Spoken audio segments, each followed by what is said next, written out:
সবাইকে আসসালামু আলাইকুম। বিদ্যাবাড়ি ডিজিটাল ক্লাসরুম থেকে আপনাদের সকলকে স্বাগত জানাচ্ছি। আমি দীপ্ত। আজকে আমরা এখানে যুক্ত হয়েছি একটা বিশেষ উদ্দেশ্যে। সেই উদ্দেশ্য হচ্ছে গত কিছুদিন আগে বাংলাদেশ ব্যাংকের একটা সার্কুলার দিয়েছে, যেটাকে ওয়ান কাইন্ড অফ মেগা সার্কুলারও বলা যায়, যেখানে 108টি সহকারী পরিচালক নেওয়ার একটা বিজ্ঞপ্তি প্রকাশ পেয়েছে।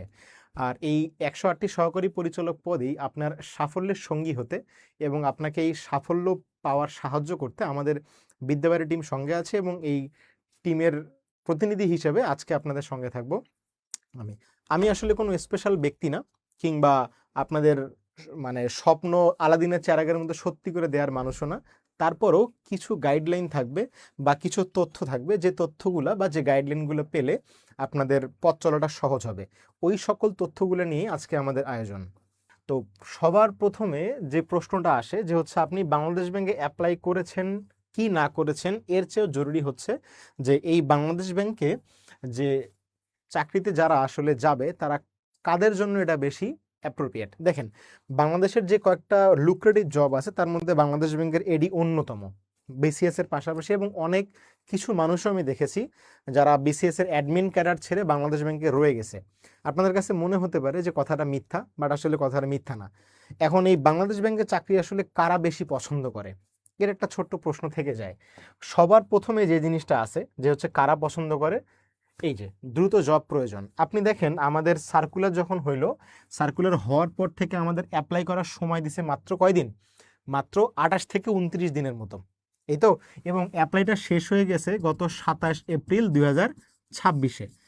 এই অ্যাপ্লাইটা শেষ হয়ে যাওয়ার মধ্য দিয়ে, যেটা মানে খুব স্বল্প সময়ের জন্য সময় দিয়েছিল অ্যাপ্লাই করার, এটাই প্রমাণ করে যে এই পরীক্ষাটা খুব দ্রুততম সময়ের মধ্যে নেওয়া হয়ে যাবে।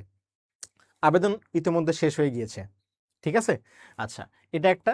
এবং দ্বিতীয় যে কথাটা সেটা হচ্ছে, বিসিএস এর মধ্যে বিশাল সিলেবাস শেষ করা কষ্টকর মনে করেন। এটা আসলেই বিসিএস এর যে একটা সিলেবাস থাকে, এই সিলেবাসটা আসলে সমুদ্র বিশাল সিলেবাস। এই সিলেবাসটা শেষ করাটা আমার জন্য রীতিমতো একটা কষ্টকর বিষয় হয়ে দাঁড়ায়। তো সেই জায়গা থেকে যদি চিন্তা করি যে বাংলাদেশ ব্যাংকের সিলেবাসটা একটু কম অন্যান্য চাকরি পরীক্ষার চেয়ে, হ্যাঁ, আমি যদি একটু বলি যে বিসিএস এর যে সিলেবাসটা, এটা কোয়ান্টিটি অনেক বেশি, মানে পরিমাণ অনেক বেশি, কিন্তু প্রশ্ন মোটামুটি একটু সহজ হয়। প্রিলির কথা বলতেছি, রিটেনটা না। আর বাংলাদেশ ব্যাংকের যদি সিলেবাসটা বলি, সিলেবাসটা ছোট, কিন্তু এর মধ্যে অনেক কঠিন জিনিসপাতি চলে আসে, ঠিক আছে। এখন দ্বিতীয় যে কথাটা, যে মাঠ পর্যায়ে কাজ করতে আগ্রহী নন, আপনারা জেনে থাকবেন যে বাংলাদেশ ব্যাংকের শাখা কয়টা। যেমন আপনি যদি দেখেন যে বিভিন্ন রাষ্ট্রায়ত্ত যে ব্যাংকগুলো থাকে, যেমন সোনালী ব্যাংকের শাখা আছে 1234টা, বাংলাদেশে 1232টা, বিদেশে হচ্ছে 2টা, ঠিক আছে। তো এই ক্ষেত্রে দেখা যায় আপনার পোস্টিং কোথায় হবে আপনিও জানেন না, আমিও জানি না। এবং একটা ব্রাঞ্চে 3 বছর কাটানোর পরে পরবর্তীতে আপনি কোন ব্রাঞ্চে যাবেন ইউ নেভার নো, এটা একটা। এখন বাংলাদেশ ব্যাংকের যে সবচেয়ে বড় সুবিধাটা আমার কাছে লাগে বা অনেকের কাছে লাগে, যে বাংলাদেশের ব্যাংকের শাখা আছে মোট হচ্ছে 10টা, এখানে 8 বিভাগে 8টা, আর এক্সট্রা 2টা আছে। এক্সট্রা 2টা কোথায়? ঢাকায় একটা বেশি, যেটা আমাদের ঢাকার মতিঝিলে একটা হেড অফিস, আর আরেকটা অফিস আছে সেটা হচ্ছে সদরঘাটে, আরেকটা আছে বগুড়া, যেটা বিভাগ না হওয়া সত্ত্বেও যেখানে বাংলাদেশ ব্যাংকের শাখা রয়েছে। তো এই জন্য যারা মাঠ পর্যায়ে কাজ করতে আগ্রহী নন এবং জেলা শহর বা বিভাগীয় শহরে থাকতে ইচ্ছুক, তাদের জন্য বাংলাদেশ ব্যাংকের চাকরিটা মোস্ট অ্যাপ্রোপ্রিয়েট। এরপরে হচ্ছে যেটা হয়, শারীরিকভাবে প্রতিবন্ধকতা থাকলে। এখন বলতে পারেন শারীরিকভাবে প্রতিবন্ধকতা থাকলে তো অন্য জায়গাতেও যাওয়া যাবে। আপনাদের একটা তথ্য বলে রাখি, যারা হচ্ছে নব্য মা হতে যাচ্ছেন, ঠিক আছে, এদের জন্য প্রত্যেকটা বাংলাদেশ ব্যাংকের অফিসে একটা ডে কেয়ার সেন্টার থাকে। এই ডে কেয়ার সেন্টারে এই সকল বাচ্চাদের খুব ভালো মতো নার্চার করা হয়। এবং যদি ভেবে থাকেন যেটা একটা খুব low quality day care centre, তাহলে খুব ভুল ভাবতেছেন, you are living in the fool's paradise. এই ডে কেয়ার সেন্টারগুলো প্রত্যেকটা অনেক বেশি কোয়ালিফাইড, এবং এখানে যারা কাজ করে তারাও অনেক বেশি ট্রেইনড আপ। তাহলে শারীরিকভাবে প্রতিবন্ধকতা থাকলে আপনার মোবিলিটির যদি সমস্যা থাকে, তাহলে সেক্ষেত্রে আপনার বাংলাদেশ ব্যাংকের চাকরিটা অনেক মানে ভালো হবে। এরপর আরামপ্রিয় হোমসিক হলে, তো একটা আগে শুরুতেই বললাম যে বাংলাদেশ ব্যাংকের শাখা কয়টা? 10টা। এই 10টা শাখা আপনার কাছাকাছি যে বিভাগটা আছে, আপনি চাইলে সেখানে দরখাস্ত দেওয়ার মাধ্যমে যেতে পারেন, এতে কোনো সমস্যা হয় না। এরপরে যেটা হচ্ছে যে আপনাকে হোম লোন ও কার লোন নিয়ে স্বাচ্ছন্দ্যে নিরিবিলি জীবন কাটাতে চাইলে। এখন দেখেন, যে কোনো ব্যাংকে গেলে হোম লোন কিংবা কার লোন আছে, এটা বাস্তব কথা, কিন্তু তারপরও বাংলাদেশ ব্যাংকের হোম লোন ও কার লোনের অ্যাভেলেবিলিটি অনেক বেশি। তো এখন বর্তমানে যদি বিবেচনা করি, জাস্ট আজকের দিনে হোম লোন দেওয়া হয় 1,25,00,000 টাকা, 1.25 crore, এবং কার লোনটা দেওয়া হয় মোটামুটি 30 লাখ। এই 30 লাখ টাকা কিন্তু বিনা সুদে, উইদাউট এনি ইন্টারেস্ট। আর এই যে 1,25,00,000 টাকা আপনাকে দিবে, সেটা হচ্ছে ব্যাংক রেট, মানে 4% ইন্টারেস্টে। এবং আপনারা অনেকেই জানেন যে প্রভিডেন্ট ফান্ডের যে টাকাটা থাকে, এখানে ইন্টারেস্ট সবচেয়ে বেশি পাওয়া যায়। এবং এখানে বাংলাদেশ ব্যাংকের রেশন সুবিধাও আছে। ঠিক আছে, রেশন সুবিধাটা কি সেটা পরেই বুঝবেন। এরপরে ব্যাংকিং ও অর্থনীতিতে আগ্রহ থাকলে আপনাদের ব্যাংকিং সেক্টরের সবচেয়ে বড় যে বডিটার নাম, তার নাম হচ্ছে বাংলাদেশ ব্যাংক। অর্থাৎ প্রত্যেকটা ব্যাংক বাংলাদেশ ব্যাংকের রুলস অ্যান্ড রেগুলেশনস মেনে চলতে বাধ্য। ঠিক আছে, এবং এটা হচ্ছে পাশাপাশি অন্য জবের প্রস্তুতি নিতে চাইলে। হ্যাঁ, অন্যান্য চাকরিতেও দেখা যায় একটা সময় থাকে, কিন্তু বাংলাদেশ ব্যাংকের চাকরিটা অনেক রিল্যাক্সের চাকরি। এই জন্য এই সকল কারণ যদি বিবেচনা করেন, তাহলে সেক্ষেত্রে বাংলাদেশ ব্যাংকের চাকরিটা আপনার জন্য অবশ্যই। ঠিক আছে, আচ্ছা, এরপরে আসেন, সেটা হচ্ছে পরীক্ষা পদ্ধতি। বা বাংলাদেশ ব্যাংকের পরীক্ষা বা যে কোনো ব্যাংকের পরীক্ষা মোটামুটি 3টা ধাপে হয়, তবে বাংলাদেশ ব্যাংকের একটু স্লাইট ডিফারেন্স আছে। কীরকম ডিফারেন্স আমি একটু একটু করে বলি। প্রিলিমিনারি পরীক্ষায় 100 নম্বর। এই 100 নম্বরে যদি বলেন যে কাটমার্ক কত, এই কাটমার্কটা আসলে ফিক্সড না। যেমন সর্বশেষ 2023 সাল ভিত্তিক যে পরীক্ষাটা ছিল, সেখানে কাটমার্ক ছিল হচ্ছে 48 থেকে 50-এর মধ্যে।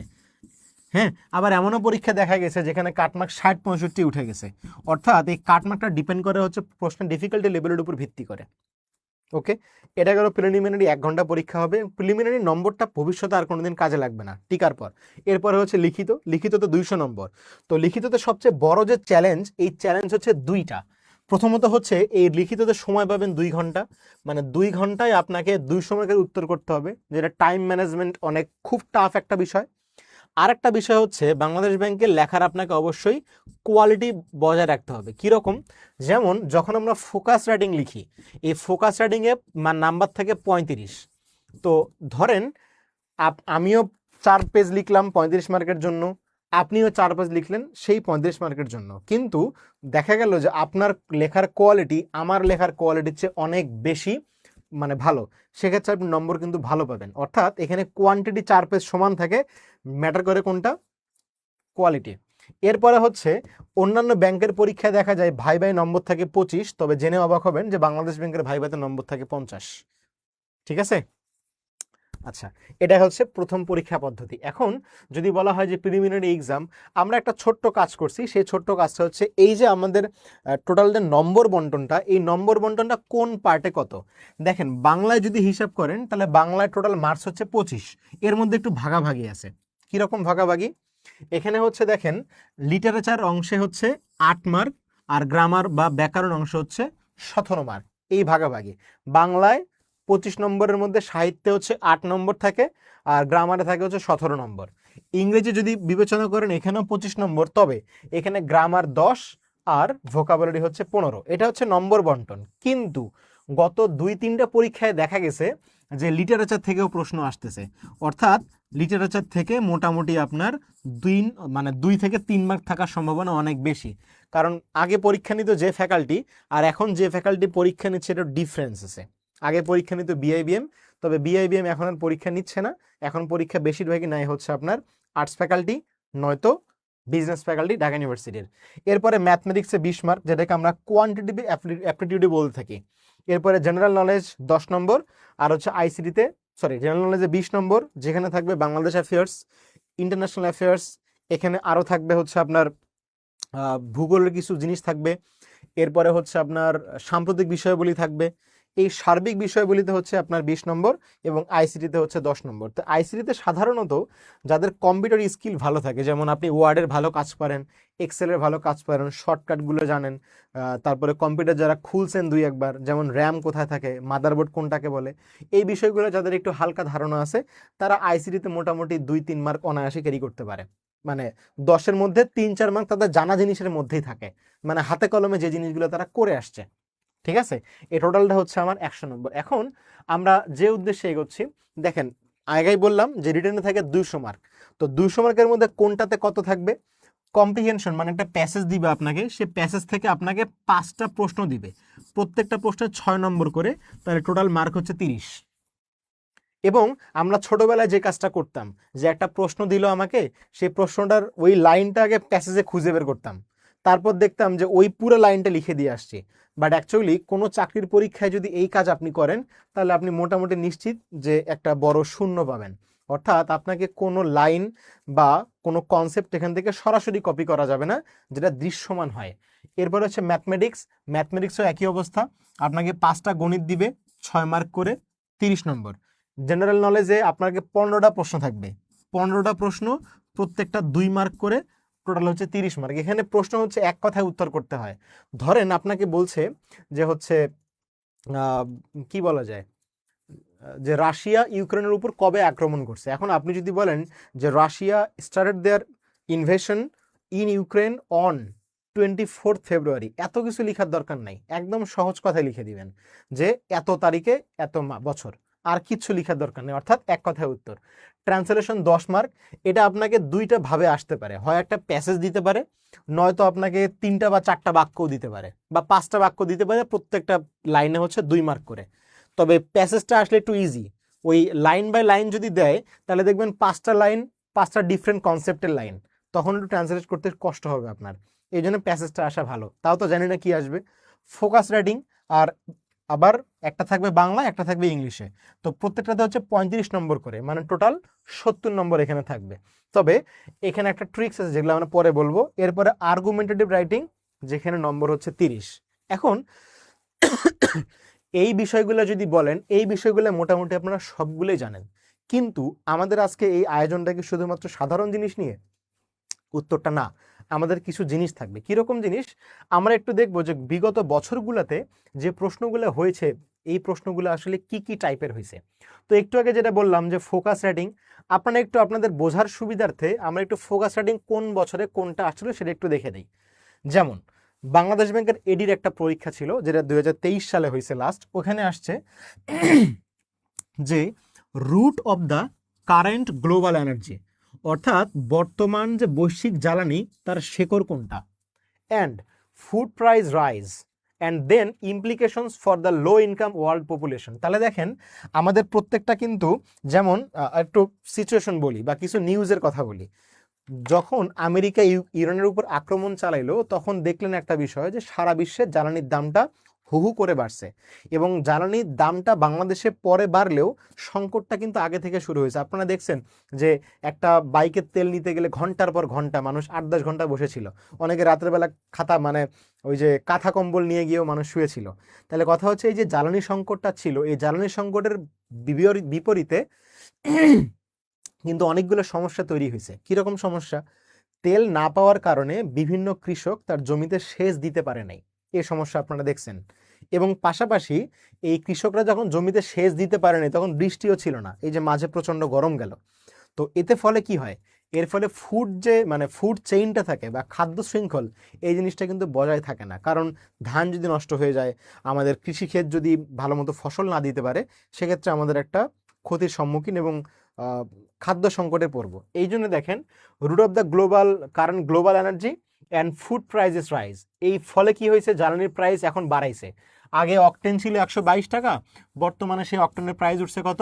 বর্তমানে সেই অকটেনের প্রাইস উঠছে 140 টাকা। তাহলে দেখেন এই যে 18 টাকা বাড়ছে, এবং এর ফলে বাস ভাড়া বাড়ছে, তারপরে জিনিস পণ্য যে ঢাকা থেকে বা বিভিন্ন জায়গা থেকে নিয়ে আসার যে খরচ, সেটাও কিন্তু বেড়ে গেছে। অর্থাৎ টোটাল জিনিসপত্রের দামটাই কিন্তু বাড়ছে। তাহলে food price rise and then implications for the low income world population. দেখেন, আমরা যদি বাংলাদেশের কথা বিবেচনা করি, আমরা কিন্তু এখনো উন্নয়নশীল, তাই না? অর্থাৎ আমরা এখনো লো ইনকাম পপুলেশন বা লো ইনকাম কান্ট্রি, অর্থাৎ আমাদেরকে এখনো তৃতীয় বিশ্বের দেশ ধরা হয়, যাদের ইনকাম অনেকটাই কম। তো এইরকম একটা অর্থনৈতিকভাবে ভঙ্গুর দেশের জন্য কি কি কাজ বা কি কি ইমপ্লিকেশনস হইতে পারে, সেই জিনিসগুলাই নিয়ে হচ্ছে একটা ফোকাস আসছিল।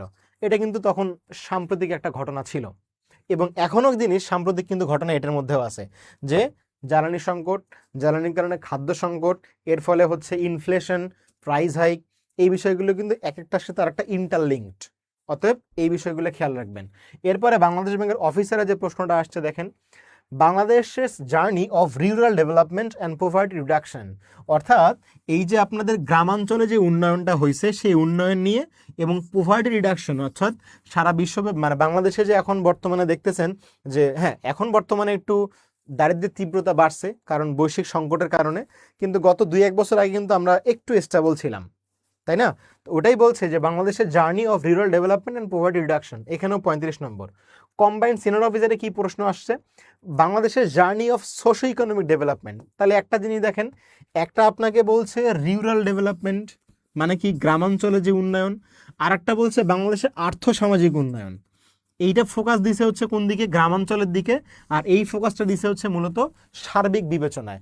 যেমন সবারই যে আর্থসামাজিক যে উন্নয়ন হয়েছে, যেমন আমাদের সাক্ষরতার হার বাড়ছে, আমাদের স্ট্যান্ডার্ড অফ লিভিং মানে হচ্ছে জীবনযাত্রার মানেরটা একটু বাড়ছে, তাই তো, মাথাপিছু আয় বাড়ছে, জিডিপি বাড়ছে, এই বিষয়গুলো স্ট্যাটিস্টিক্যালি আমরা জানি।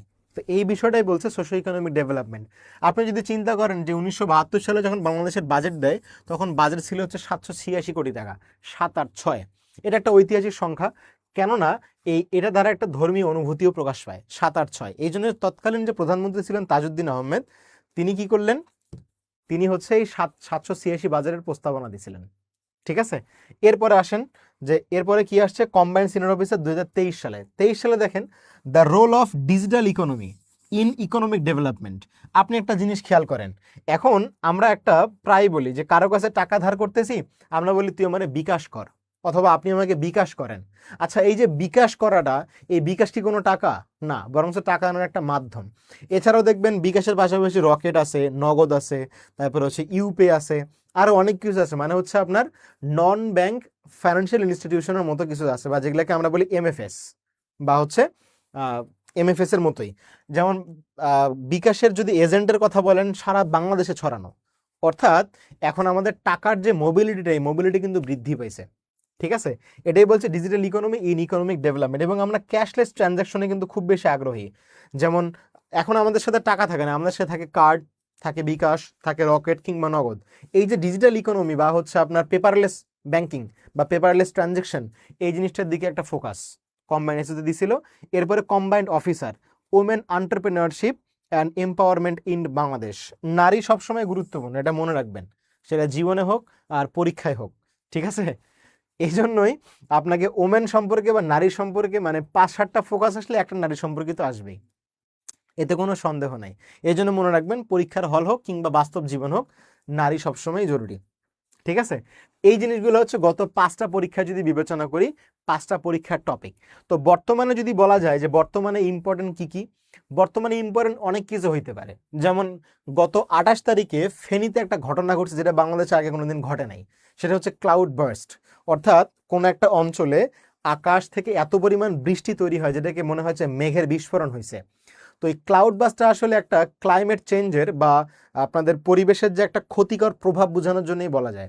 এবং আরেকটা এখানে মনে রাখবেন যে যদি কোনো এলাকায় ক্লাউড বাস্ট হয়, সে এলাকায় ভূমিকম্পের তীব্রতাও একটু বৃদ্ধি পাওয়ার সম্ভাবনা থেকে যায়, অ্যাকর্ডিং টু দ্য রিসার্চার্স। অর্থাৎ আমাদের বাংলাদেশ ভূমিকম্প প্রবণ হতে পারে। এবং ভূমিকম্পের জন্য কি কি হতে পারে, তাহলে দেখেন আমাদের ক্লাইমেট সংক্রান্ত জিনিসের মধ্যে কি কি আসতেছে, গ্লোবাল ওয়ার্মিং, এনভায়রনমেন্ট পলিউশন, তারপর হচ্ছে আপনার ভূমিকম্পের যে একটা চান্স, এটার জন্য কি কি করা যাইতে পারে, এই সার্বিক বিষয়গুলো নিয়ে যে কোনো জিনিস আসতে পারে। এরপর ফুড ক্রাইসিস হতে পারে, এরপর হতে পারে কি জ্বালানি সংকট, এরপর হতে পারে সারা বিশ্বব্যাপী যে যুদ্ধ চলতেছে, ওয়ার অ্যান্ড কনফ্লিক্ট। এই জিনিসগুলা অবশ্যই গুরুত্ব সহকারে পড়বেন ফোকাসের জন্য। এরপরে বাংলায় আসেন, বাংলা ফোকাসে কি কি আছে, একইভাবে বাংলাদেশ ব্যাংকের এডিতে কি কি আসছে দেখেন। বাংলাদেশের অর্থনৈতিক মানে হচ্ছে ইকোনমিক অ্যান্ড সামাজিক, দেখেন ইকোনমিক মানে সোশ্যাল, ইকোনমিক অর্থনৈতিক মানে হচ্ছে ইকোনমিক, আর সামাজিক মানে সোশ্যাল। তাহলে দেখেন সোশ্য ইকোনমিক, কথা কি বোঝা গেছে? তাহলে দেখেন এই সোশ্য ইকোনমিক কিন্তু একটু আগে এখানে দেখলাম যে কোথায় আসছিল, এই কম্বাইন্ড এসওতে। তাহলে দেখেন এখানে আসছে ইংরেজিতে, বাট এখানে আসছে কি বাংলায়। অর্থাৎ এই জিনিসটা আমাদের একটা জিনিস চোখে আঙুল দিয়ে দেখায়, কি দেখায়, যে যখন আপনারা ফোকাস পড়বেন তখন ফোকাস পড়ার সময় শুধুমাত্র বাংলা ভার্সন পড়লে হবে না, আপনাকে অবশ্যই ইংলিশ ভার্সনও পড়তে হবে। মানে আপনি যে কোনো একটা ভার্সন সিলেক্ট করতে পারবেন না, আপনাকে যখন পড়তে হবে তখন অবশ্যই চেষ্টা করবেন দুটা সেকশনে যাতে লিখতে পারেন, বাংলায় আসলেও যাতে লিখতে পারেন, আবার ইংরেজি আসলেও যেন লেখা সম্ভব হয়। ওকে, এরপরে দেখেন আবারও একই অবস্থা বাংলাদেশ ব্যাংকের অফিসারে, অর্থনৈতিক এবং আর্থিক অন্তর্ভুক্তি। অর্থাৎ আপনি যখন ব্যাংকে পরীক্ষা দিচ্ছেন তাহলে অবশ্যই অর্থনৈতিক বিষয়াবলী, আর্থিক বিষয়াবলী, এরপরে হচ্ছে আপনার ব্যাংকিং বিষয়াবলী, এই বিষয়গুলি সম্পর্কে একটা সম্যক ধারণা থাকতে হবে। এবং এটাই বলছে আর্থিক অন্তর্ভুক্তির প্রয়োজনীয়তা ও আন্তঃসম্পর্ক। তো আর্থিক অন্তর্ভুক্তি জিনিসটা কি? ছোট করে যদি বলি যে আমি মনে করেন প্রতিদিন পোলাও কোরমা খাচ্ছি, আমার পাশে যে আছে উনি 3 বেলা সঠিক মতো খাবার পাচ্ছে না, তাহলে এটাকে কখনো আর্থিক অন্তর্ভুক্তি বলে না। আর্থিক অন্তর্ভুক্তি মানে যাতে সবার আর্থিক সচ্ছলতা থাকে, ঠিক আছে, মানে সবাই যাতে নিজের জীবনযাত্রা ভালো মতো চালাইতে পারে, এই জিনিসটাকে বলা হয় আর্থিক অন্তর্ভুক্তি। এরপরে হচ্ছে কম্বাইন্ড সিনিয়র অফিসারে কি আসলো?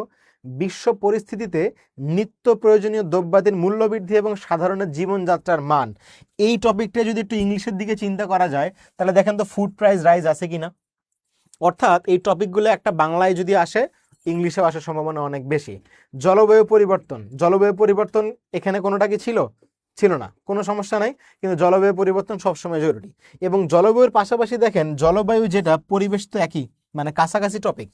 অর্থাৎ এই যে বাংলা ফোকাস আর ইংলিশ ফোকাস যখন আপনারা পড়বেন তখন অবশ্যই চেষ্টা করবেন ডুয়েল ভার্সন পড়তে। ডুয়েল ভার্সন পড়তে আপনি বাংলায় আসুক আর ইংরেজিতে আসুক যাতে লিখতে পারেন। ওকে, আচ্ছা।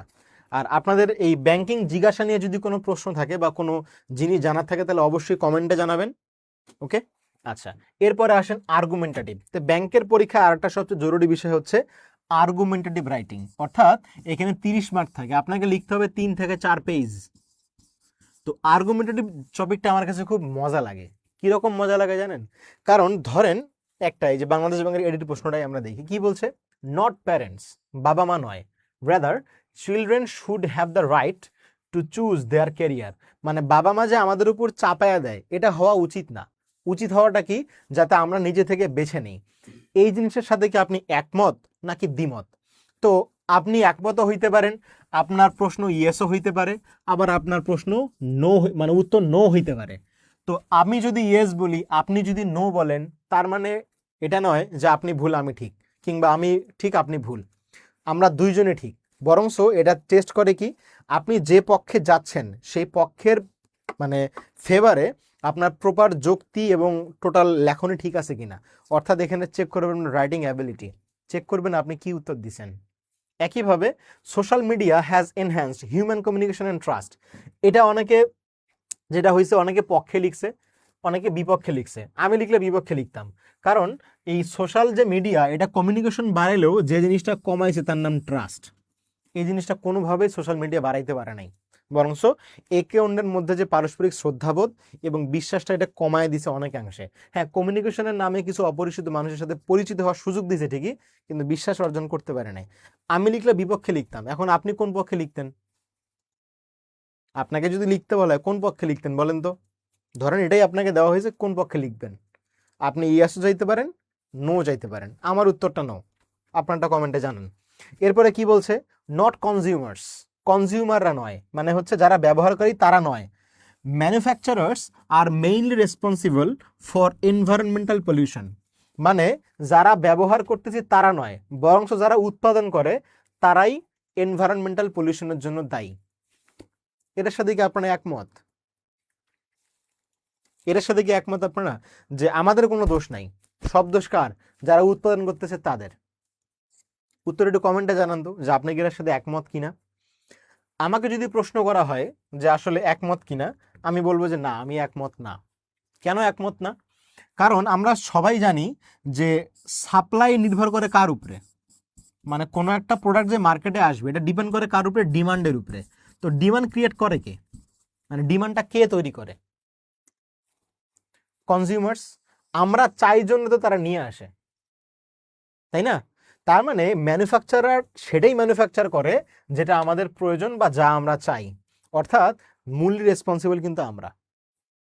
এখন সেটা আপনার ইচ্ছা কোন পক্ষে লিখবেন, কিন্তু আপনি যদি পক্ষে লিখেন যে না ওরাই দায়ী, আপনি টোটাল যুক্তি খুঁজে পাবেন না। এই জন্য লিখার আগে একটা জিনিস মনে রাখবেন যে আপনি যে পক্ষে যাচ্ছেন বা বিপক্ষে যাচ্ছেন তার স্ট্রং পয়েন্ট বা স্ট্রং স্ট্যান্ড আপনার কাছে আছে কিনা। ঠিক আছে, এরপরে কি? কম্বাইন্ড এসও সিনিয়র অফিসার একটু টাফ প্রশ্ন আসছিল যে দুইটা দিছে, argue for and against. LDC graduation of Bangladesh in 2026, এই একটা টপিক দিচ্ছে, আপনি এটার পক্ষে লিখতে পারেন, বিপক্ষে লিখতে পারেন। আরেকটা কি, ট্রেড লিবারালাইজেশন ইন বাংলাদেশ। তো এখানে একটা টার্ম আছে লিবারালাইজেশন, এটা কি? লিবারালাইজেশন বলতে বোঝায় সবার জন্য বিজনেস সেক্টরটা উন্মুক্ত করা, যাতে এখানে দেশি বিদেশি ছোট বড় মাঝারি সব ধরনের ইন্ডাস্ট্রি যাতে ব্যবসা করতে পারে, এটাই চাইছে। এখন এটার পক্ষে লেখাটাই যৌক্তিক, ঠিক আছে। এরপরে কি, কম্বাইন্ড অফিসারে, it is not unethical to acquire exceptionally high financial assets. কি বলছে? ইট ইজ নট আনএথিক্যাল মানে কি, ইট ইজ এথিক্যাল, যদি ঘুরে নেই আমরা, it is ethical to acquire exceptionally high financial assets, মানে আপনার যেগুলোর প্রাইস অনেক বেশি, এই টাইপের সম্পদ ধরে রাখাটা এথিক্যাল নাকি আনএথিক্যাল। এখন এখানে একটা ছোট্ট প্রশ্ন থেকে যায় যে এই এক্সেপশনালি হাই ফাইন্যান্সিয়াল অ্যাসেটগুলো কোনগুলা? এটা তো হইতে পারে কোনো একটা ড্রাগ হইতে পারে বা অনেক কিছু হইতে পারে, তাই না? তো এই পরে আপনি পক্ষে লিখবেন নাকি বিপক্ষে লিখবেন? তো আমার যেটা হচ্ছে, আমি যেটা লিখতাম, মানে আপনাদেরটা একটু শুনি যে আপনারা কি লিখতেন, যে খুব দামি জিনিস ধরে রাখাটা এথিক্যাল না। এখানে প্রশ্ন আসছে এথিক্যালের, মানে এথিক্যালিটির প্রশ্ন আসছে, আপনি তাহলে কোন দিকে যাইতেন? তো আমার যেটা ধারণা, আমি, আপনারাই বলেন, তারপর আমি আমারটা বলি। এরপরে আসুন অন্য টপিক নিয়ে, ইংলিশের সাজেশনস একটু কথা বলবো। তবে ইংলিশের সাজেশন নিয়ে কথা বলার আগে আরেকটা জিনিস একটু দেখা জরুরি, সেটা হচ্ছে আমরা একটু এই বিগত বছরের টপিক ভিত্তিক কিছু প্রশ্ন আগে একটু দেখে আসি, ঠিক আছে? দেখেন, বাংলাদেশ আমরা কয়েকটা প্রশ্ন নিয়ে আসছি গত কয়েক বছরের, এই প্রশ্নগুলো কোনটাতে কতদিন আসছে সেগুলো একটু আমরা দেখব। দেখেন, এডি 2021 যেখানে প্রশ্ন আসছিল মোট 20টা, এখানে ভোকাবুলারি আর প্রিপোজিশন থেকে প্রশ্ন আসছে দেখেন 7টা। ভোকাবুলারির মধ্যে কি কি থাকে? ভোকাবুলারির মধ্যে থাকে সিনোনিমস অ্যান্ড অ্যান্টোনিমস, থাকে প্রিপোজিশন, থাকে হচ্ছে সেন্টেন্স কমপ্লিশন, অর্থাৎ ওই যে 4টা শব্দ দিয়ে বলবেন এখানে কোনটা ঠিক, হ্যাঁ। এরপরে আসতে পারে ফ্রেজেস এন্ড ইডিয়মস, আসতে পারে প্রিপোজিশন, আসতে পারে অ্যানালজি, গ্রুপ ভার্ব, এই বিষয়গুলা, হ্যাঁ।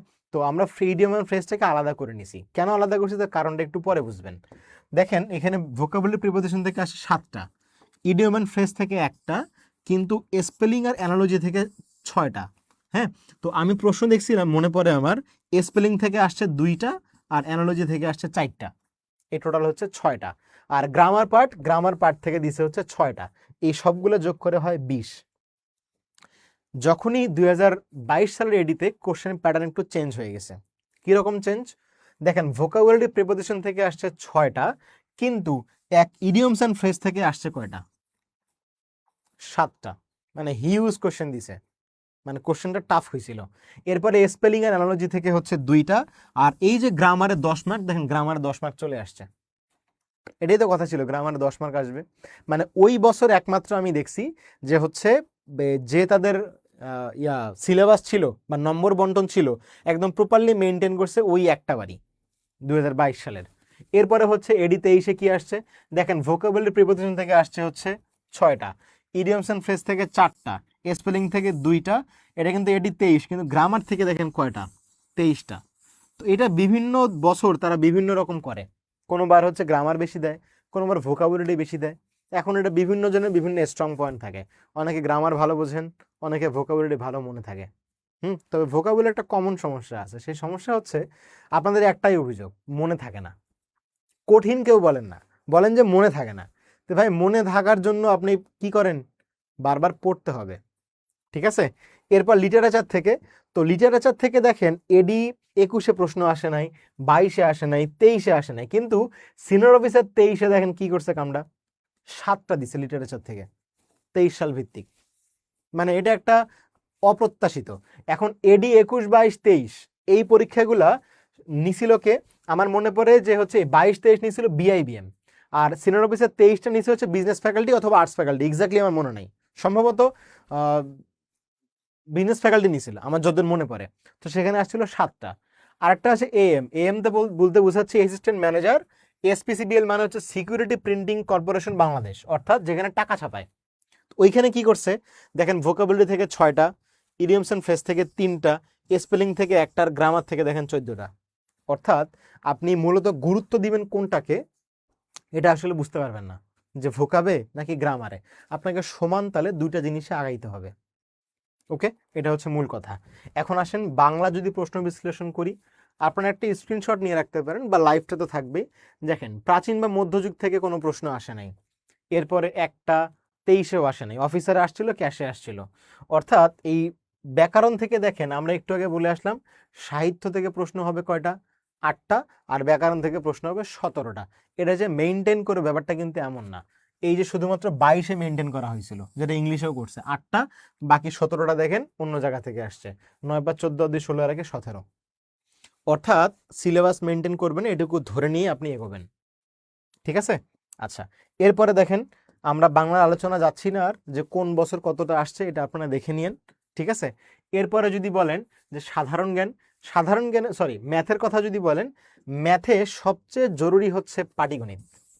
সবচেয়ে জরুরি পাটিগণিত। কেন পাটিগণিত, তার একটা কাহিনী বলি। দেখেন 7 আর 1 8 আর 2 10টা আসছে পাটিগণিত থেকে, বীজগণিত থেকে সেখানে 3টা। পরবর্তী বছর দেখেন আবারও আসছে 10টা আসছে পাটিগণিত থেকে, বীজগণিত থেকে 3টা। এডি 23-এও একই অবস্থা, 12টা আসছে পাটিগণিত থেকে, বীজগণিত থেকে মাত্র 3টা। অফিসের 22-এ যদি দেখেন আবারও 11টা আসছে পাটিগণিত থেকে, বীজগণিত থেকে মাত্র 4টা। বয়স, যুক্তি, এগুলো তো পাটিগণিতের সাথে সম্পর্কিত। আর জ্যামিতি থেকে 8টা, 3টে, 1টা, 4টা, 4টে এরকম প্রশ্ন আসছে। অর্থাৎ ব্যাংকের পরীক্ষা দিতে গেলে আপনাকে অবশ্যই মনে রাখতে হবে যে বীজগণিতের চেয়ে আপনাকে পাটিগণিতটা ভালো মতো শিখতে হবে। এখন আপনি একটু বলেন তো আপনাদের কাছে সহজ লাগে কোনটা, বীজগণিত নাকি পাটিগণিত? আমার কাছে পাটিগণিত সহজ লাগে, আপনাদের কাছে কমেন্টে জানান যে অ্যাকচুয়ালি সহজ লাগে কোনটা বা কষ্ট কম হয় কোনটা। অনেকে বলেন যে পাটিগণিত কষ্ট, অনেকে বলেন বীজগণিত কষ্ট। আমার কাছে পাটিগণিতটা ভালো লাগে, মানে বীজগণিত রুলস আমার কম মনে থাকে বা সূত্র। এরপরে হচ্ছে বিগত বছরের সাধারণ জ্ঞান যদি বিবেচনা করি, সেক্ষেত্রে দেখা যায় দেখেন আগে যেটা হইতো যে মুক্তিযুদ্ধ থেকে অনেক প্রশ্ন আসতো, দেখেন দুটা দুটা দুটা করে করে আসতেই আছে, কিন্তু সবচেয়ে বেশি প্রশ্ন দেখেন কই থেকে আসছে, এটা হচ্ছে কোর জিনিস। যেমন কোর জিনিসগুলো কি কি আছে, অর্থনীতি, বাজেট, ভূগোল, জাতিসংঘ আর মুদ্রা রাজধানী। দেখেন এখান থেকে কয়টা আসছে। আবার দেখেন পরেরটা, এই 4টা জিনিস থেকে। আবারও দেখেন, মানে এই ফোকাস পয়েন্টটা বিবেচনা করেন তাহলে আপনি উত্তর পেয়ে যাবেন। দেখেন এইখানে যদি বলি তাহলে কয়টা আসছে, 17টা প্রশ্ন আসে শুধুমাত্র 4টা থেকে, কি কি, অর্থনীতি ও বাজেট, লাস্ট বাজেট যেটা হয়েছে আমাদের। এরপরে হচ্ছে ভূগোল ও বিবিধ থেকে আসছে 3টা, জাতিসংঘ এবং জাতিসংঘ সম্পর্কিত যে চুক্তিগুলো আছে সেখান থেকে আসছে 4টা, আর মুদ্রা রাজধানী থেকে 6টা। বুঝেন অবস্থা। একইভাবে দেখেন আবারও কয়টা প্রশ্ন, এখানে 17টা দেখলেন, এখানে কয়টা, এখানে 12টা, আবার এখানে দেখেন কয়টা, 14টা। মানে এরকম আপনার সাধারণ জ্ঞানে 20-এর মধ্যে শুধুমাত্র এই 4টা জিনিস দেখেন, এই 4টা জিনিস থেকে প্রায় 70% মার্কস আসতেছে। অর্থাৎ এই জিনিসটা আপনার গুরুত্ব দেওয়াটা উচিত। প্রশ্ন বিশ্লেষণ আপনি কেন নিয়ে আসছি, প্রশ্ন বিশ্লেষণ নিয়ে আসার উদ্দেশ্যই হচ্ছে যাতে আপনারা বুঝতে পারেন যে হচ্ছে কোন জায়গায় এদের প্রশ্নগুলো বেশি হয়। আমরা ইংরেজিতেও দেখবো যে কোন জায়গায় প্রশ্ন বেশি হয়। এরপরে কি লাগতেছে যে আইসিটি, দেখেন আইসিটিতে একটা সবচেয়ে গুরুত্বপূর্ণ হচ্ছে সফটওয়্যার ভিত্তিক, সফটওয়্যার এবং ইন্টারনেট এবং সাইবার সিকিউরিটি। তো সফটওয়্যার, ইন্টারনেট, সাইবার সিকিউরিটি 3টে মূলত একটার সাথে কানেক্টেড। তো দেখেন এখান থেকে প্রশ্ন আসছে, এখানে আসছে 7টা, এখানেও 7টা, এখানে 5টা, 6টা, আবার হচ্ছে 6টা, মানে 10টার মধ্যে 6টা থেকে 7টা প্রশ্ন শুধুমাত্র software, networking, internet, cyber security. এখন ইন্টারনেটের মধ্যে আরও থাকবে ক্লাউড কম্পিউটিং, এই জিনিসগুলো কিন্তু অনেক গুরুত্ব বহন করে। তো এই মূল ফোকাস পয়েন্টগুলো একটু ধরে এগোবেন। আপনাদেরকে 100 নম্বরের প্রিপারেশন নিতে হবে না, কারণ 100 নম্বরের প্রিপারেশনের মধ্যে আপনি 100 পাবেন না, এটা বাস্তবতা মেনে এগোতে হবে। অর্থাৎ আপনাকে এমন কিছু জিনিস টার্গেট করতে হবে যাতে ওইখান থেকে প্রশ্ন বেশি আসে। ঠিক আছে? আর ইংলিশ ম্যাথ কমন পাবেন না। আবারও বলি, আগে যে প্রশ্নগুলো হয়েছে ইংলিশ ম্যাথ কমন পাওয়ার আশা রাখবেন না, কারণ ইংলিশ ম্যাথ একটা রুলসের এগেইনস্টে কয়েকশো প্রশ্ন বানানো যায়। ঠিক আছে? এই জন্য আপনারা কনসেপ্ট বুঝবেন, বেসিকটা যাতে ভালো থাকে এবং সেই বেসিকের উপর ভিত্তি করে অ্যাডভান্স লেভেলের প্রশ্নগুলো যাতে সলভ করা যায়, এভাবে একটু প্রশ্নগুলা করবেন। এখন যে কথাটা আমি বলতে নিয়েছিলাম যে হচ্ছে যদি বলা যায় যে গুরুত্বপূর্ণ টপিকগুলো কোনটা কোনটা, সেটা একটু আমি বলি। এটা হচ্ছে এই যে ইংলিশ সাজেশন, এই সাজেশন একটু অবশ্যই মাথায় রাখবেন। কি কি সাজেশন? সবার আগে দিছি দেখেন, এটা 3 স্টার টপিক, মানে 3 স্টার দিয়ে রাখছি কারণ এগুলা সবচেয়ে বেশি আসে। Subject verb agreement. কোনো একটা এডির পরীক্ষায় শুধুমাত্র সাবজেক্ট ভার্ব এগ্রিমেন্ট থেকে প্রশ্ন আসছে 3টা, জাস্ট 3টা। মানে গ্রামার যদি 10টা আসে, 10টার মধ্যে 3টা প্রশ্ন একটা টপিক থেকে, তার নাম সাবজেক্ট ভার্ব এগ্রিমেন্ট। তো এখানে ক্লাসে অনেকে যুক্ত আছেন যারা আমার সাথে ক্লাস করছেন এই টপিকের, হ্যাঁ, তারা বলেন তো কয়টা রুলসে পড়ছিলাম আমরা? দেখি কেউ বলতে পারেন কিনা। মানে রুলস কয়টা পড়ছিলাম? আপনারা বিভিন্ন বইতে যখন দেখেন যে সাবজেক্ট এগ্রিমেন্টের রুলস আছে 30, 35টা, 32টা করে রুলস আছে, কিন্তু আমার সাথে যারা এর আগে ক্লাস হয়েছে তারা খুব ভালো করে জানবেন যে আমরা সাবজেক্ট এগ্রিমেন্টের রুলস পড়ছিলাম মাত্র 6টা। আসলেই এটা আসলে মনে হইতে পারে যে ইটস আ কাইন্ড অফ মানে মিরাকল টাইপের, বাট না, এই 6টার মধ্যে সব কিছু আছে। এবং ভাইবেন না 6টা একদম প্রত্যেকটা 10 পেজ কইরা, হ্যাঁ, এটা খুবই গুরুত্ব বহন করে। 3 স্টার টপিক। ভার্বের মধ্যে যদি কোনো কিছু না পড়েন তারপরেও এই কজেটিভ ভার্ব, সাবজাংটিভ আর লিঙ্কিং ভার্বের ফাংশনটা জেনে রাখতে হবে। আমরা আগামীকালকে কিছু দেখব যে ইংলিশের মধ্যে কোন কোন টপিকগুলো আরো বেশি আসে এবং কিছু প্রশ্ন আপনাদের জন্য নিয়ে আসবো আগামীকাল সন্ধ্যা 7টায়। আচ্ছা, এরপরে কি অ্যাডভার্ব অ্যান্ড ইনভার্সন। ইনভার্সন থেকেও দুটো তিনটা প্রশ্ন আসতে দেখছি আমি, এক পরীক্ষায় না, তবে প্রত্যেকটা পরীক্ষায় 2-1 মার্ক করে আসে। ইনভার্সন জিনিসটা হচ্ছে আপনারা ছোটবেলা থেকে করে আসছেন।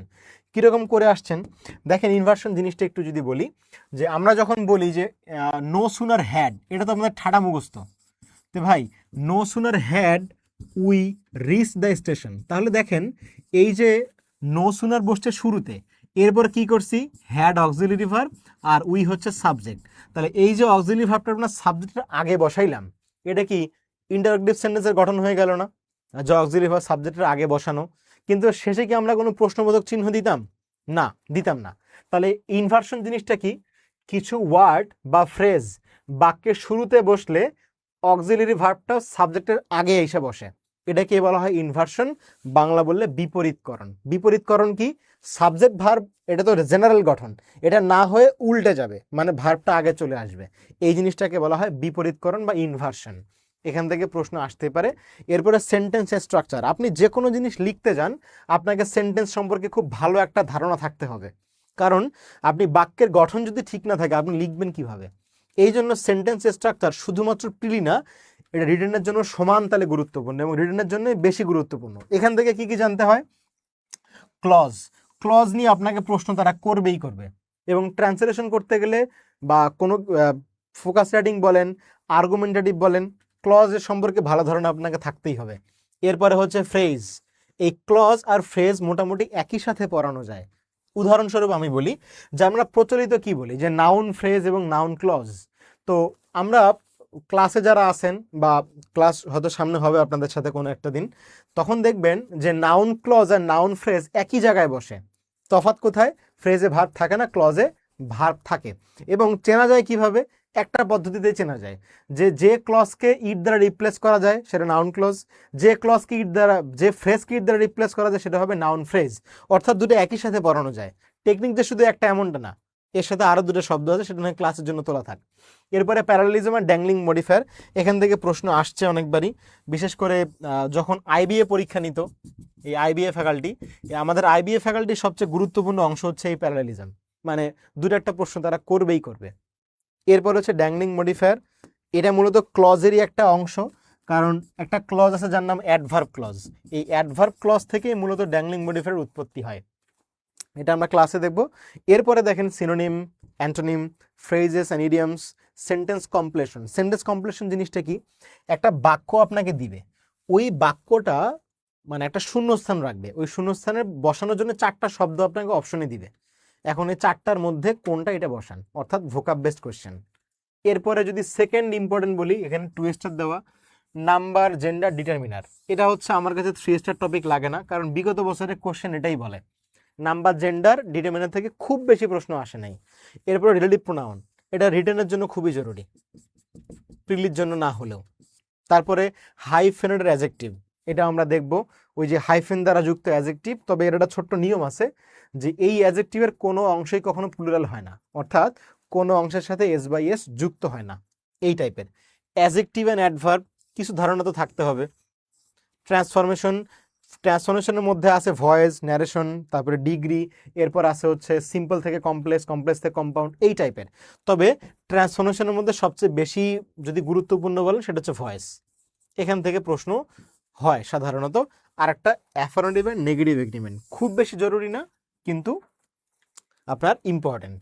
তবে এখন এই যে আমরা দিলাম 3 স্টার আর 2 স্টার, আপনি যদি ওগুলা বাদ দিয়ে শুধুমাত্র এগুলা পড়েন, তারপরেও আমি আপনাকে বলতে পারবো যে 70% মার্কস আপনি ক্যারি করতে পারবেন। তবে একটা শর্ত আছে, বেসিক ক্লিয়ার থাকা লাগবে, ঠিক আছে? মানে ওই যে ফোন কোম্পানি অফার দিলে যেমন শেষে বলে দেয় শর্ত প্রযোজ্য, আমরাও একটু বলে দিলাম যে এই কয়টার মধ্যেই থাকবে 70% প্রশ্ন, কিন্তু ছোট্ট একটা কথা আছে। সে কথা কি, বেসিকটা ক্লিয়ার থাকতে হবে। বেসিক ক্লিয়ার না থাকলে আপনি কোনো কিছু ভালো করতে পারবেন না।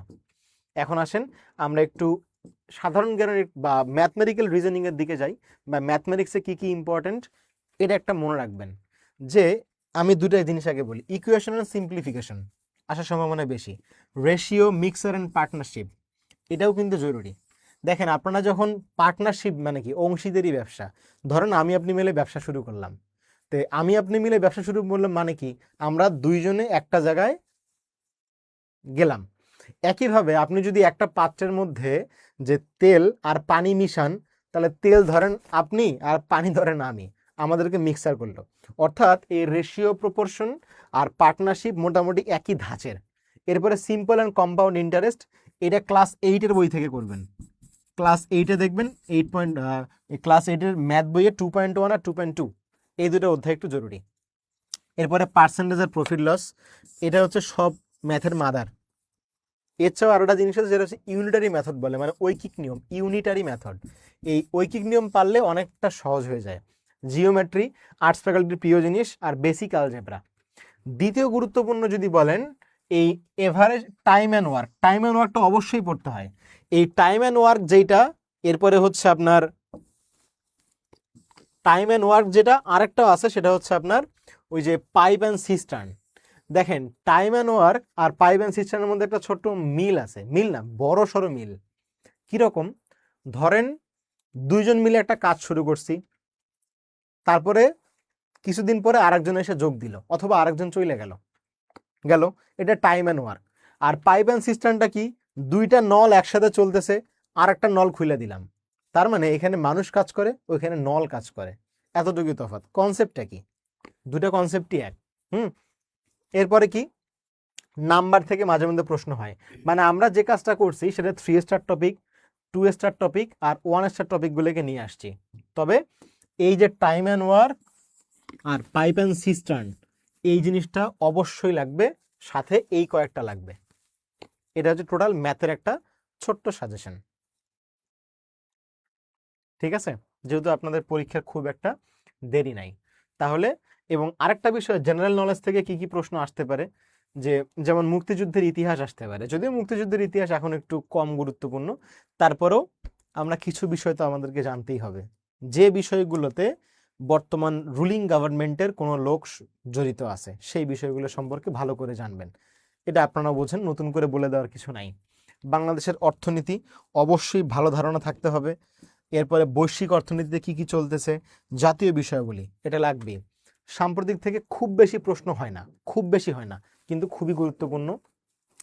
অ্যাক্রোনিম থেকে দুটো একটা প্রশ্ন পাইতে পারেন, অ্যাক্রোনিম মানে ছোট ওই যে ইলাবোরেশন দিতে পারে, যে হচ্ছে আপনার বিইএফটিএন, তারপরে সুইফটের ফুল মিনিং কি, এরপর হচ্ছে আপনার এনপিএসবির ফুল মিনিং কি, এই টাইপের প্রশ্ন যদি রিটেনে বেশি আসে তারপরেও জেনে রাখাটা ভালো। পরিবেশ সবসময় গুরুত্বপূর্ণ, এটা মনে রাখবেন। পদক পুরস্কার থেকে অনেক বেশি প্রশ্ন দেয়, মানে মোটা দাগে যদি বলেন, এই এই গুরুত্বপূর্ণ কয়েকটা টপিকের পাশাপাশি পরিবেশ আর পদক পুরস্কার থেকে একটু খুব ভালো ধারণা রাখবেন, তাহলে মোটামুটি জেনারেল নলেজে 70% মার্কস আপনি ক্যারি করতে পারবেন। ওকে, আচ্ছা। এরপরে যে জিনিসটা হয়, যে যে আমরা যখন প্রস্তুতি নিব তখন আসলে কি কি করতে হয় বা কোন জিনিসগুলোতে একটু ফোকাস রাখতে হয়, তার একটা নমুনা আপনাকে বলি। নিয়মিত পত্রিকা বা গল্প পড়ার অভ্যেস। গল্পটা জরুরি না, জরুরি হচ্ছে এইটা। এখন পত্রিকা পড়তে গিয়ে অনেকের একটা ব্যারাম আছে, আমারও আছে। আমার পত্রিকা পড়তে ভালো লাগে না, মানে পার্সোনালি কথা বললাম, আপনাদেরটা আমি জানি না। তো এই জন্য পত্রিকার বিকল্প হিসেবে কিছু বই ফলো করা যায়। কিরকম বই ফলো করা যায় একদম লাইভেই বলতেছি, সেটা হচ্ছে মহিজ সম্পাদকীয় একটা বই আছে, আপনারা চাইলে দেখতে পারেন। এবং এই বইটার গুরুত্ব হচ্ছে এই গত 1-1.5 মাসে বা গত 1 মাসে যে সকল গুরুত্বপূর্ণ টপিকগুলো থাকে সেই টপিকগুলোকে উনি তুলে আনেন। এবং পাশাপাশি যেটা হয় যে প্রত্যেকটা টপিকের ট্রান্সলেশনও করে দেওয়া থাকে। সাপোজ আপনাকে ফুড ক্রাইসিস নিয়ে বা ফুড ক্রাইসিস নিয়ে একটা এডিটোরিয়াল সে তুলে আনছে বা সম্পাদকীয় তিনি নিয়ে আসছেন, এই ফুড ক্রাইসিসটা ধরেন ইংলিশে আছে, উনি সেটা বাংলা ট্রান্সলেশন বা অনুবাদ করে দিচ্ছেন। এই বইটাতে 2টা সুবিধা আছে। ওনার সাথে আমার ব্যক্তিগতভাবে কোনো পরিচয় নেই, তারপরে বললাম যেটা ভালো সেটা ভালো বলতে হবে। হুম তো যাই হোক, মোহিত সম্পদের কথা কেন বললাম, ওখানে 2টা জিনিস ইমপ্রুভ হয়। প্রথমত ফোকাস রাইটিং ইমপ্রুভ হয়, দ্বিতীয়ত হচ্ছে ট্রান্সলেশনটা অনেক ভালো করা যায়। কারণ বাংলা তো করে দেওয়াই থাকে, আপনারা ওটার আদলে ট্রান্সলেট করতে পারেন বা প্র্যাকটিস করতে পারেন। আরেকটা হতে পারে, সেটা হচ্ছে পত্রিকার বিকল্প হাসান জাহিদের বিসিএস মেন নামে একটা বই আছে, এটাও ভালো, এটাও দেখতে পারেন। 2টা, মানে এটা মূলত বিসিএসকে ফোকাস করে লেখা হয়, তারপরও গত 1 মাসের যেগুলো গুরুত্বপূর্ণ টপিক সেগুলো উনি তুলে আনেন। অতএব 2টা বই সবসময় সাপ্লিমেন্ট হিসেবে রেখে দিবেন। এটা পত্রিকার বিকল্প। আমি নিজেও এই কাজ করি, কারণ আমার পত্রিকা পড়তে ভালো লাগে না, মানে এত খুঁজে খুঁজে ভালো লাগে না আমার পড়তে। এই কাজটা আপনারা করবেন। দ্বিতীয়ত হচ্ছে যে আপনারা যে জিনিসটা পড়বেন সেটা যেন অবশ্যই একটা কাজ করা হয়। ধরেন আপনি হচ্ছে ফুয়েল ক্রাইসিস নিয়ে কিছু একটা পড়লেন, একটা আর্টিকেল পড়লেন, সেই ফুয়েল ক্রাইসিস পুরাটাকে চেষ্টা করবেন আপনাকে ফোকাস রাইটিং যাতে লিখতে পারেন এরকমভাবে সাজায় নিতে, মানে সামারি করে লিখবেন। এটা আপনার রাইটিং স্কিল অনেক বাড়াবে। এখন এই যে লিখলেন, লিখার পরে সেটাকে ঠিক হয়েছে নাকি ভুল হয়েছে, কি যোগ করা উচিত ছিল, কি যোগ বাদ দেওয়া উচিত ছিল, এই জিনিসটার জন্য আরেকটা এফেক্টিভ হয়েছে গ্রুপ ডিসকাশন। আপনি যখন আপনার বন্ধুর সাথে বা আপনার মানে সহযোগীর সাথে এই জিনিসটি নিয়ে আলোচনা করবেন, তখন তার কাছ থেকে নতুন কিছু পাবেন, ঠিক আছে, এবং আপনার কাছ থেকেও সে নতুন কিছু পাবে। এখানে হিংসার কোনো বিষয় না, এখানে হিংসার কোনো বিষয় না, এখানে বিষয়টা হচ্ছে মানে মিউচুয়াল শেয়ারিং এর মাধ্যমে অনেক কিছু শেখা। আমরা যখন বিদ্যাবাড়িতে বা যে কোনো জায়গায় ক্লাস করি, আমাদের উদ্দেশ্য কিন্তু আপনাদেরকে শেখানো না, আমাদের উদ্দেশ্য হচ্ছে আমরা যতটুকু জানি সেই বিষয়টা আপনাদের সাথে শেয়ার করা, এবং আপনারা যতটুকু জানেন সেই বিষয়টা আমাদের সাথে শেয়ার করা। এই যে মিউচুয়াল শেয়ারিং বা নলেজ শেয়ারিং, এভাবেই কিন্তু আমরা এগোই। অতএব গ্রুপ ডিসকাশনটা জরুরি। এরপরে হচ্ছে নিয়মিত ম্যাথ অনুশীলন করা, সেটা অল্প হোক অল্প সময় হোক, আপনাকে ম্যাথ অনুশীলন করতে হবে। ম্যাথের সবচেয়ে একটা বড় বিষয় কি জানেন, সবসময় টেক কেয়ার করতে হয়, মানে এটা গার্লফ্রেন্ডের মতো। আপনি যদি কিছুদিন কেয়ার না করেন সে চলে যাবে, মানে স্পিড নষ্ট হয়ে যাবে, ঠিক আছে। এই জন্য ম্যাথটা রেগুলার প্র্যাকটিস করবেন। আপনি দিনে অল্প করেন তাও করেন, অন্তত 10টা বা 20টা করে ম্যাথ করেন, তাও কিন্তু এনাফ, মানে একদম সর্বনিম্ন কথা বলছি। অবশ্যই ম্যাথ অনুশীলন করতে হবে, এবং সেটা অবশ্যই যেন হয় ইংলিশ ভার্সন, বাংলাটা করবেন না। ইংলিশ ভার্সন করার জন্য আপনারা যে কোনো বই নিতে পারেন, স্পেসিফিক কোনো সাজেশন নাই, ঠিক আছে, সব বই ভালো। এরপরে হচ্ছে আপনার দ্রুত ম্যাথের অপারেশনগুলো আয়ত্ত করা। কিরকম অপারেশন আয়ত্ত করা, এই অপারেশন বলতে আসলে কি বুঝাইছি দেখেন। 1² 1 এটা আমরা জানি, 9² 81 এটাও জানি, কিন্তু হঠাৎ করে দেখা গেল আপনাকে বললাম 27-এর স্কোয়ার কত, করেন। তখন পরীক্ষার হলে আপনি কি করবেন, 27 গুণন 27 এমনি করবেন, 27 গুণন 27 না রে ভাই, এমনি করলেই তো ধরা খাবেন। আপনাকে 1 থেকে 30-এর স্কোয়ার মুখস্থ রাখবেন।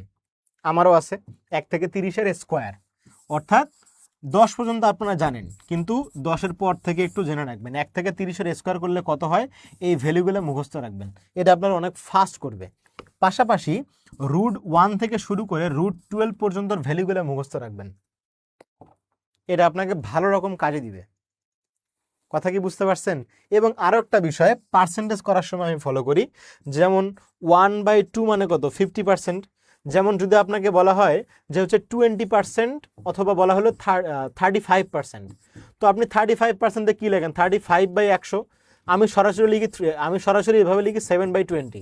দেখেন কাটাকাটি করলে একই আসে, কিন্তু এই কাজটা আমি কেন করছি জানেন, যাতে আমার ম্যাথটা ফাস্ট হয়। ওকে, মানে আপনার 10% কি 1/10, 15% তাহলে কত হবে 3/20, 20% কত হবে 1/4, 25% কত হবে 1/5, সরি 20% হচ্ছে 1/5 আর 25% হচ্ছে 1/4। এই যে অপারেশনগুলো, এই অপারেশনগুলো মনে রাখবেন। তাহলে 1 থেকে 30-এর স্কোয়ার মনে রাখবেন, √1 থেকে √12 কত হয় সেটা মনে রাখবেন, আর কোন পার্সেন্টেজে কত আসে এটা একটু মনে রাখবেন। ঠিক আছে, যেমন যদি বলা যায় 45%, তো এত কিছু লেখার চেয়ে সরাসরি লিখবেন 9/20। দেখেন ক্যালকুলেশন ছোট হয়ে আসছে। না হলে 45/100 এরকম করে কাটাকাটি করা লাগবে, কে রে ভাই, একবার লিখলেই তো হয়। অর্থাৎ এই বিষয়গুলো এখন ট্রেইনড আপ হইতে হবে। নেক্সট হচ্ছে কি, বেশি বেশি এক্সাম ও মডেল টেস্ট দেওয়া। এই জিনিসটা খুবই জরুরি। আপনার প্রোগ্রেস যাচাই করার একমাত্র উপায় হচ্ছে এই এক্সাম আর মডেল টেস্ট। কেন প্রোগ্রেস? কারণ আপনি কতটুকু জানেন এটা দিয়ে আসলে চাকরি হবে না। চাকরি হবে কি, অন্যের চেয়ে বেটার কিছু জানা। মানে যারা পরীক্ষা দিচ্ছে তাদের চেয়ে যদি বেটার আপনি সিচুয়েশনে না থাকেন, আপনি চাকরি হবে না। অর্থাৎ আপনাকে নিজস্ব সেলফ অ্যাসেসমেন্টের জন্য এই জিনিসটা খুবই জরুরি। যত পারবেন এক্সাম দিবেন, এবং প্রতি শুক্র শনিবারে যে পরীক্ষাগুলো হয় এই পরীক্ষাগুলোর কোশ্চেনগুলো দেখে রাখবেন। এতে আপনাকে অনেক বেশি আপডেট রাখবে। এরপরে কি হচ্ছে, আপনাকে দেখতে হবে অবসরে রিল বা ভিডিও না দেখে। আমরা তো এখন রেগুলার প্রায় টিকটক করি বা দেখি, এবং এতে ডলারও নাকি পাওয়া যায়। আজ পর্যন্ত পাইনি, যদিও আমি করি না, তারপর একটা শোনা কথা আর কি। যাই হোক, যে অবসরের ইংরেজি মুভি বা সিরিজ দেখা। হ্যাঁ, ইংরেজি মুভি বা সিরিজ দেখলে যে জিনিসটা হবে, আপনার ওয়ার্ডের একটা ভালো দখল আসবে, ওয়ার্ড। এবং আপনি যখন বারবার একটা কথা শুনবেন বা কোনো ইংলিশ কথা যখন শুনবেন, তখন আপনার দেখবেন ইংরেজির প্রতি একটা মানে সহজ বা ইজিনেস চলে আসবে। এই জিনিসটার জন্য ইংরেজি মুভিটা দেখা জরুরি। অথবা আপনারা চাইলে ইংরেজি যে টক শোগুলো হয়, তারপরে হচ্ছে একটা জিনিস আছে টেড টক্স, TED, এই টেড টক্স। এই টেড টক্সে দেখবেন পৃথিবীর বিখ্যাত কিছু ব্যক্তিদের অনেক কথা এখানে বলা আছে। তারপর আরও আছে বিভিন্ন বড় বড় ভার্সিটির কনভোকেশনে দেখবেন অনেক ভালো ভালো স্পিচ দেয়। এই স্পিচগুলো একটু দেখে রাখবেন ভাই, এটা আপনাকে অনেক ইংলিশটা ভালো বাড়াবে। এরপরে হচ্ছে মোবাইল বা যে কোনো আসক্তি কমিয়ে ফোকাস বাড়ানো। এই জিনিসটা তো আপনাদের এখন হাতে, মানে হাতে মেয়েরা আগে চুরি পড়তো, এখন হাতে ফোন পইরা থাকে, মানে একদম ফোন ছাড়তেই চায় না। হ্যাঁ, এটা বাদ দিবেন। আরেকটা হচ্ছে ভালো পরীক্ষার্থী হওয়া। ওই যেটাই বললাম, যে বেশি বেশি পরীক্ষা দেওয়া, বেশি বেশি প্র্যাকটিস করা, গ্রুপ ডিসকাশন করা, সবার সাথে আলোচনা করে এগোনো। এই জিনিসটাই বলছি ট্রেনিং ইউর সাবকনসাস। মানে এই জিনিসগুলো আপনি চাইলে একদিনে পারবেন না, আপনাকে দিনে দিনে দিনে দিনে বাড়াইতে হবে, যেটা সাবকনসাস মাইন্ডে আপনাকে দিবে। আর আমাদের বাংলাদেশ ব্যাংকের জন্যই যে জিনিসটা, যে বাংলাদেশ ব্যাংকের এডিতে আমাদের যে ব্যাচ আছে, এখানে ব্যাচ ভর্তি চলছে 57%, মানে বিশাল একটা ডিসকাউন্ট চলতেছে। এবং এখানে আগে ভর্তি ছিল 5,000, বর্তমানে সেটা মাত্র 2,150 টাকা।